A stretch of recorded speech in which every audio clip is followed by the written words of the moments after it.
And then come over to Al's Bar and Grill. My friend Neil Eibler will be there, and we will celebrate there. So come on out and join us there, and love to speak to you on the back end of this election. So looking forward to that. But please vote, folks.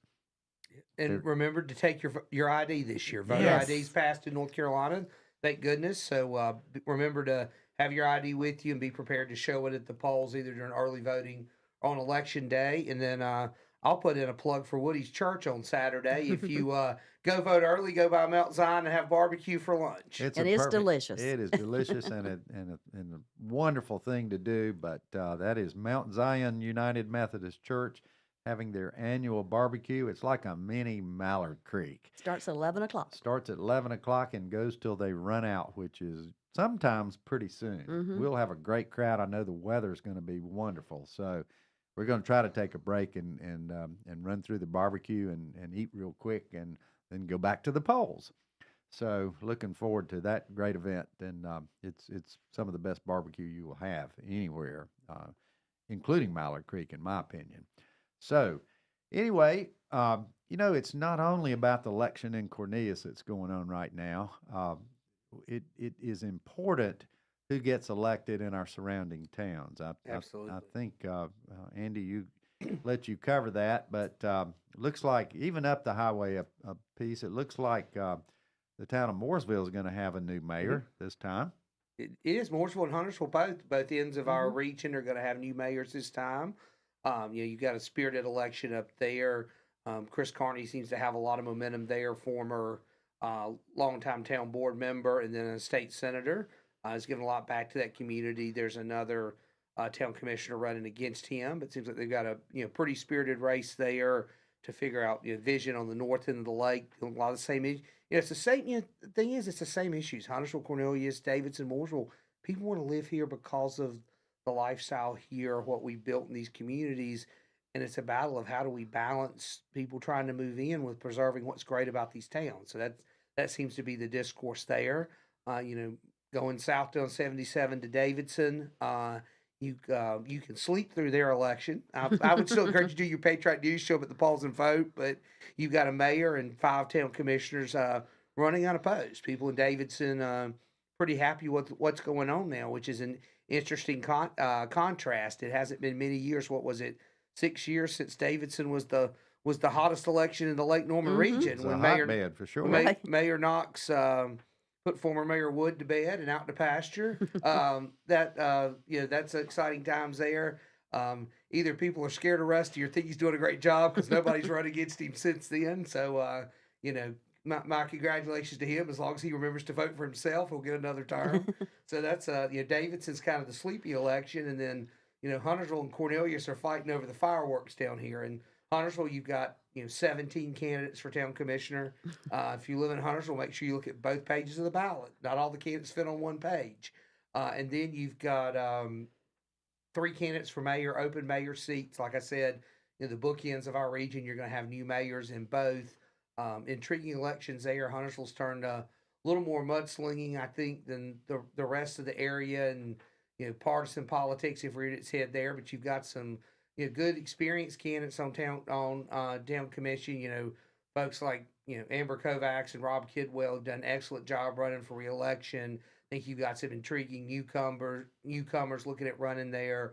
Frank Gammon's long record service planning board, fire department, teacher, veteran. One of the candidates I think is running a great race there. You've got others, out there very active. Nick Walsh trying to come back. John O'Neill, Matt Jones, Miss Weidman. A number of folks running spirited campaigns in Huntersville up and down the ballot. The mayor's race down there, to me, there's one candidate that sticks out. Dan Boone's been a town commissioner now for 4 terms, done an excellent job on the commission, was on the planning board before that, the Board of Adjustments. Big reason they have the Ordinance Advisory Board in Huntersville, which as a Huntersville residents made a real difference in our community. And he's the one that's got the legacy of service, knows the issues backwards and forwards, and the one who's going to be focused on town issues. That's the big thing. There's others running who I think their focus is other places. So I think it's important to have folks that understand that. And I think the nice thing about Dan, we talked about that here as well as Chris in Mooresville, is even though they'll be new mayors, they already have the relationships. They already have built personal relationships with you, with Mayor Knox, with state officials, county officials throughout the region that you have to be successful. So I think Exactly.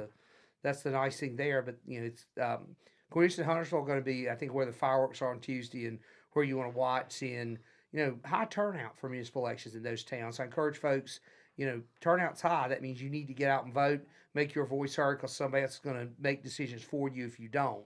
So don't let your neighbors necessarily decide the future of your town. Get out there and make your voice heard as well. And we're lucky that so many people have stepped forward to run.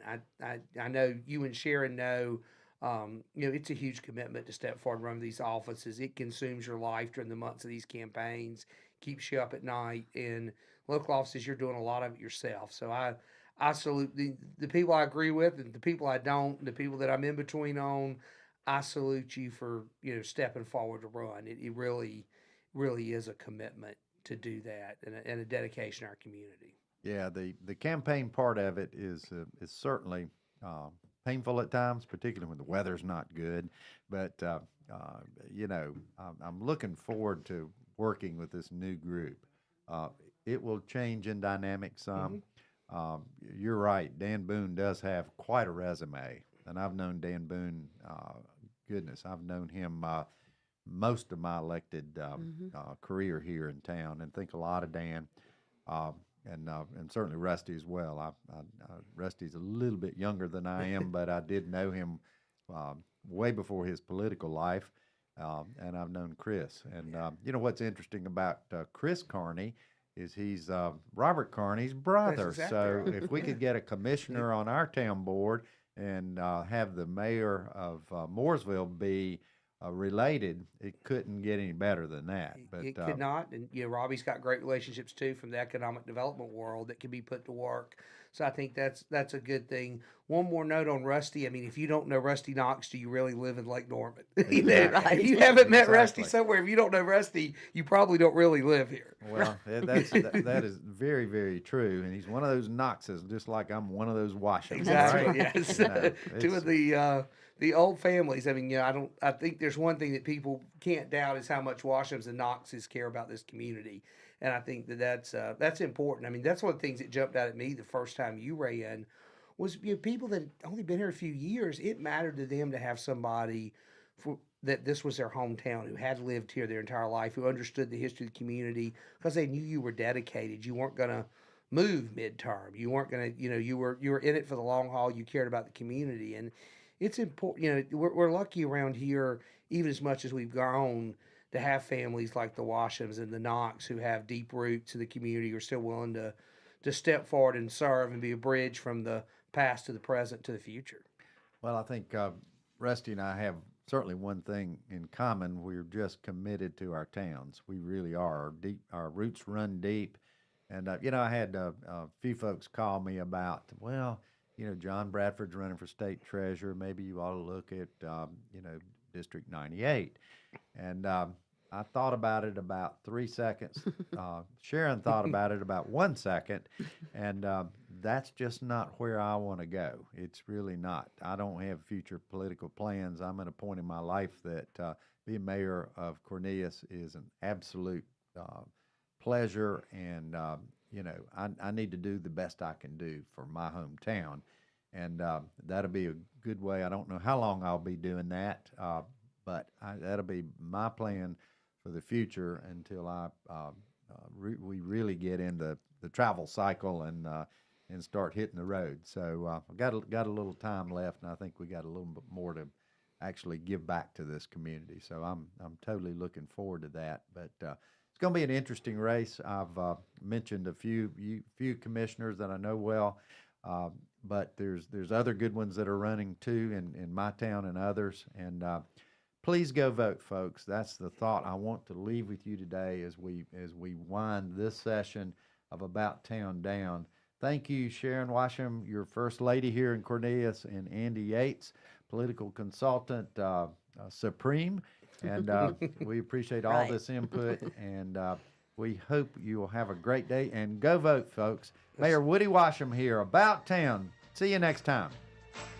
The new 105.9, 100.7 WSIC, Statesville, Mooresville, North Charlotte.